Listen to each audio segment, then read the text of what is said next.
Hi friends, welcome to HLNT channel. इवाल्टी video puri recipe with puri masala కూర కూడా చూపిస్తాను। పూరి ఎక్కువసేపు పొంగి ఉండడానికి ఇంకా ఆయిల్ ఎక్కువగా పీల్చకుండా ఉండడానికి నేను ఈ వీడియోలో ఎలా తయారు చేసుకోవాలో చూపిస్తాను। పూరి విత్ కర్రీ కూడా చాలా బాగుంటుంది। ఈ కాంబో రెసిపీ మీలో ఎవరైనా ఫస్ట్ టైం మన ఛానల్ చూస్తున్నట్లయితే ప్లీజ్ సబ్స్క్రైబ్ చేసుకోండి। నేను ఏదైనా కొత్త వీడియో పెట్టగానే మీకు నోటిఫికేషన్ వస్తుంది। ఈ విధంగా పూరీలు చేసుకుంటే బాగా పొంగుతాయి, ఎక్కువసేపు కూడా పొంగుంటాయి, అలాగా ఆయిల్ పీల్చుకోకుండా కూడా ఉంటాయి। దానికి నేను ఒక సీక్రెట్ ఇంగ్రీడియంట్స్ యూజ్ చేస్తాను, అదేంటో ఈ వీడియోలో చూద్దాము। ఫస్ట్ నేను ఒక గిన్నెలో 1/2 కిలో వరకు పిండిని తీసుకున్నాను। తర్వాత 1 టేబుల్ స్పూన్ వరకు ఉప్పు, 1 టేబుల్ స్పూన్ వరకు సూజీ రవ్వ అంటే తెల్ల రవ్వ, బొంబాయి రవ్వ అంటారు కదా, అది వేసుకున్నాను। 1/2 కిలో పిండికి 1/2 లీటర్ వరకు నీళ్లు పడతాయి। కొంచెం కొంచెం వాటర్ వేసుకుంటూ పిండిని బాగా కలుపుకోండి। పిండి ఎంత బాగా కలుపుకుంటే మనకు పూరీలు అంత బాగా పొంగి వస్తాయి।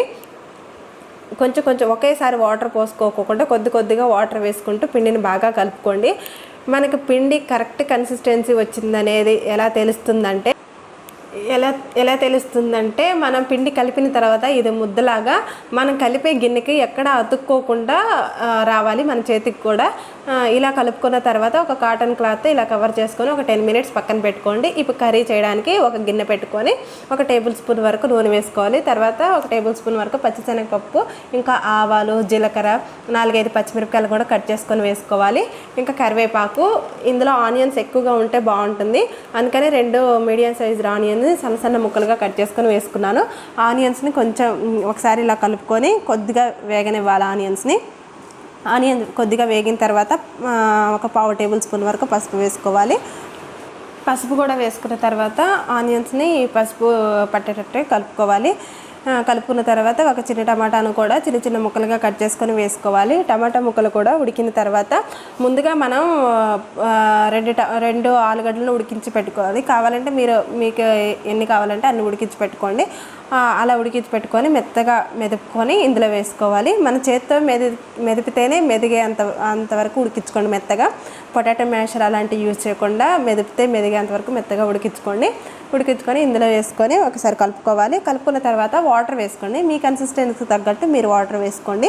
మీకు కొంచెం లూజ్గా ఇష్టం అనుకుంటే లేదా థిక్గా ఇష్టం అలా అనుకున్నప్పుడు అలా కన్సిస్టెన్సీ తగ్గట్టు వాటర్ వేసుకోండి। నేనైతే ఒక చిన్న 1/2 గ్లాస్ వరకు వేసుకున్నాను, ఒక 100 ml వరకు వాటర్ని వేసుకున్నాను। ఈ కన్సిస్టెన్సీ వచ్చే వరకు వాటర్ వేసుకున్న తర్వాత ఉప్పు అడ్జస్ట్ చేసుకోండి। ఆల్రెడీ మనం పూరీలో కూడా ఉప్పు వేసాము, చూసుకొని వేసుకోండి। ఉప్పు కూడా వేసుకున్న తర్వాత మూత పెట్టి ఒక 2-3 నిమిషాలు అలా గ్రేవీ చిక్కపడనివ్వాలి। తర్వాత 1 టేబుల్ స్పూన్ వరకు శనగపిండిని కలుపుకొని నీళ్ళల్లో ఉండలు లేకుండా ఇందులో కలుపుకోవాలి। శనగపిండి వేసిన తర్వాత ఎక్కువసేపు ఉడకాల్సిన అవసరం లేదు, 1 మినిట్ 1 or 2 మినిట్స్ అలా మూత పెట్టి వదిలేసి ఇంకా ఇలా గ్రేవీ కొద్దిగా చిక్కబడిన తర్వాత స్టవ్ ఆఫ్ చేసుకోవాలి। స్టవ్ ఆఫ్ చేసినా కూడా కొంచెం శనగపిండి వేసాం కాబట్టి గ్రేవీ చిక్కపడుతుంది, అందుకనే కొంచెం మామూలుగా చిక్కదనం ఉన్నప్పుడే స్టవ్ ఆఫ్ చేసుకోండి, ఆ వేడికి కొంచెం చిక్కగా అవుతుంది గ్రేవీ। ఇప్పుడు పూరీ గ్రేవీ రెడీ అయింది, అది పక్కన పెట్టుకున్న తర్వాత పూరీ ఎలా తయారు చేసుకోవాలో చూద్దాం। ముందుగా మనం కలిపి పెట్టుకున్న పిండిలో కొద్దిగా 1 టేబుల్ స్పూన్ వరకు ఆయిల్ వేసుకొని మళ్ళీ ఒకసారి బాగా కలుపుకోవాలి। పిండిని ఒక 2-3 మినిట్స్ వరకు బాగా కలుపుకోవాలి, అలా అయితే పూరీలు బాగా పొంగుతాయి। ఇలా బాగా కలుపుకున్న తర్వాత చిన్న చిన్న ముద్దలుగా చిన్నగా తీసుకోండి, రౌండ్గా చేయాలి పూరీని, మరి పెద్దగా చేస్తే సరిగ్గా పొంగవు, అందుకే చిన్న చిన్న బాల్స్ తీసుకొని ఇలా రౌండ్గా కలుపుకోవాలి। నేను ఎక్కువ పొడి పిండి కూడా వేసుకొని పూరీని చెయ్యను, ఎందుకంటే తర్వాత ఆ పిండి డీప్ ఫ్రై ఆయిల్లో పడి ఆ ఆయిల్ కూడా కర్రీస్లో యూజ్ చేయడానికి కలర్ చేంజ్ అవుతుంది, అందుకని ఇలా పిండి ఎక్కువగా తీసుకోకుండా కొంచెం కొంచెం తీసుకుంటాను। చపాతీ, రోటీ ఇవి చేసేటప్పుడైతే కొంచెం ఎక్కువ పిండినే వేసుకొని పొడి పిండిని వేసుకొని చేసుకుంటాను చపాతీ, రోటీ। ఈ పూరీకి మాత్రం తక్కువ పిండి వేసుకొని రుద్దుకుంటాను, ఎందుకంటే అప్పుడు ఆయిల్లో కలర్ చేంజ్ అవ్వకుండా పిండి పడి ఆయిల్ తర్వాత కూరలకు యూజ్ చేయడానికి బాగుంటుంది।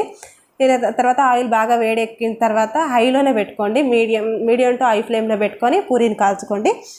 ఇలా మనం రవ్వ వేయడం వలన, ఇందులో తెల్ల రవ్వ 1 టేబుల్ స్పూన్ వరకు వేసాం కదా, అది వేయడం వలన పూరీలు ఆయిల్ పీల్చుకోకుండా ఇలా ఎక్కువసేపు పొంగుంటాయి, బాగా ఆయిల్ ఎక్కువ పీల్చవు, ఆయిలీగా ఉండవు, బాగుంటాయి, టేస్ట్ కూడా చాలా బాగుంటుంది। ఇలా రౌండ్గా చిన్న చిన్న పూరీలు చేసుకుంటే ఇలా బాగా పొంగి వస్తాయి, కలర్ కూడా మంచి కలర్లో వస్తాయి।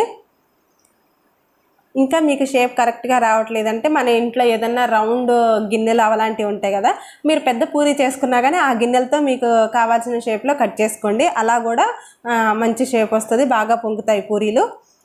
ఈ వీడియో మీకు యూజ్ అవుతుందని అనుకుంటున్నాను.